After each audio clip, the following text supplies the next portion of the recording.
الاقتصادية. أهلا وسهلا يا فندم. اهلا بك. دكتور صلاح، وأنت عودتنا على الأرقام الحاضرة والجاهزة.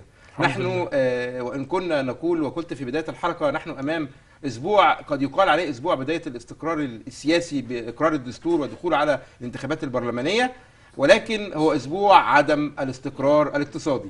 شفنا الدولار 6 جنيه وريال، اليورو 8 جنيه و11 قرش، أنباء عن استقالة محافظ البنك المركزي، ايضا انخفاض التصنيف الائتماني لمصر، وايضا انخفاض التصنيف الائتماني لثلاث بنوك كبرى. حضرتك نحن كلنا اذان صاغيه لارقامك الحاضره، ويعني باختصار شديد، مصر في ازمه اقتصاديه.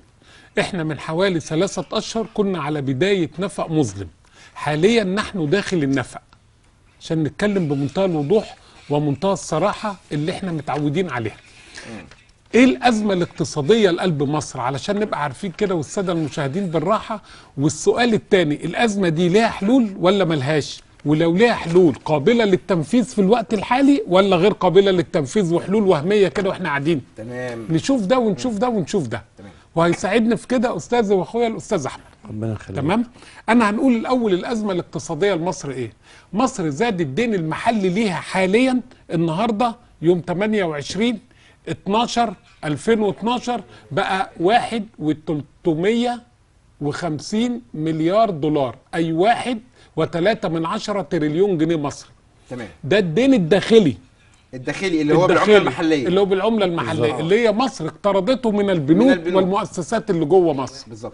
الدين الخارجي 34 مليار دولار، بما يعادل حوالي 217 مليار جنيه مصري.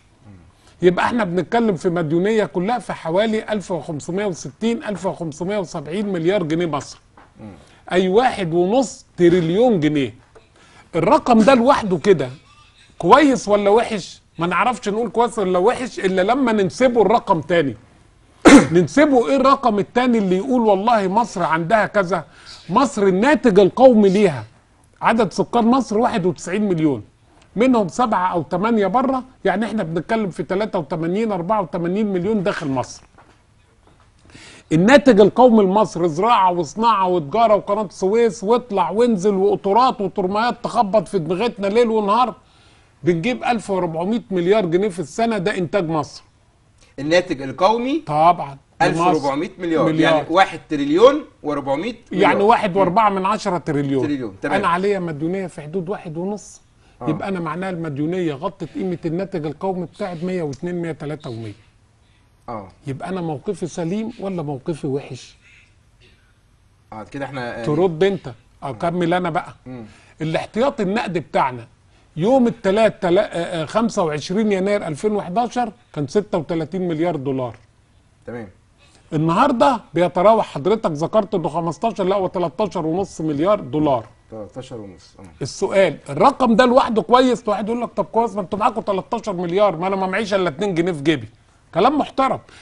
انا انسبه لايه؟ ما هو لازم الحاجه ننسبها لرقم تاني عشان نعرف. وارداتنا نقول والله صلاح تخين بالنسبه لمين؟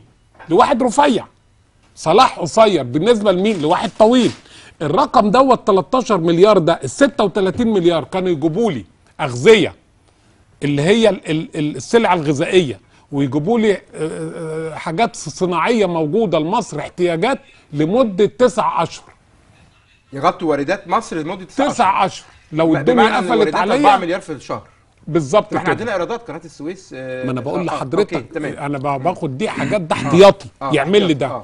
طب النهارده ال 13 يعملوا لي قد ايه؟ 45 يوم. لا شهر 3 شهور ونص. 45 يوم. ليه 4 مليار؟ ما هو الدنيا غليت. ما انا هجي لك بقى سعر التضخم. ما هو انت النهارده كنت بتشتري، كان الدولار اياميها 5 جنيه و80 قرش، النهارده 6 جنيه و22 قرش. الفرق دوت ينقص لك قيمه السلع. الفلوس زي ما هي، بس ينقص قيمه السلع اللي انت هتاخدها. ولا غلط؟ يبقى هي دي المشكله اللي موجوده عندي الثانيه، ان انا قيمه انخفاض الاحتياطي النقدي بتاع مصر. يبقى احنا قلنا ادي الدين الداخلي والدين الخارجي، ادي انخفاض لمصر.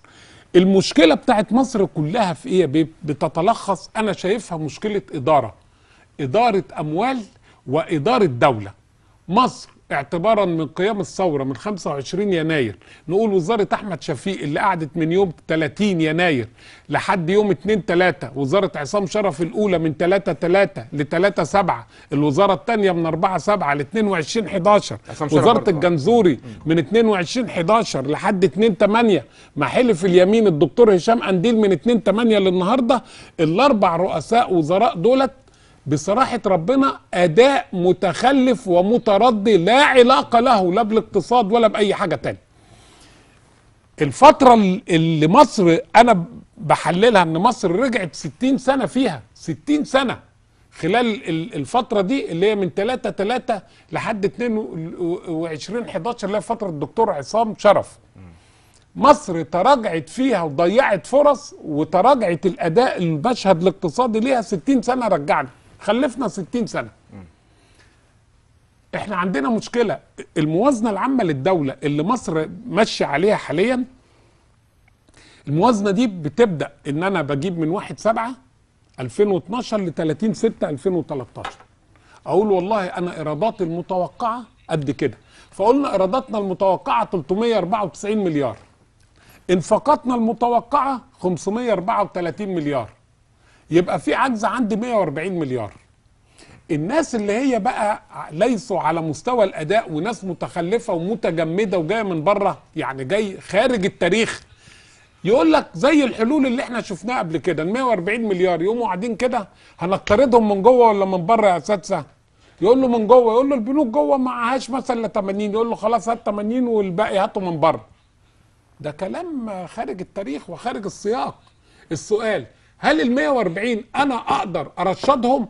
طبعا اقدر ارشد، اقدر ازود ايرادات، اقدر ارشد انفاقات، اقدر اجد موارد جديده للموازنه العامه للدوله دون ان انا اقوم بفرض ضرائب الساعه 2 بالليل وتتلغي الساعه 4 الصبح. لا طب حضرتك انا هستاذنك بس نروح للاستاذ احمد الزيني. حضرتك يعني مساله الضرائب وكان كده يعني قانون تعديلات في قانون الضرائب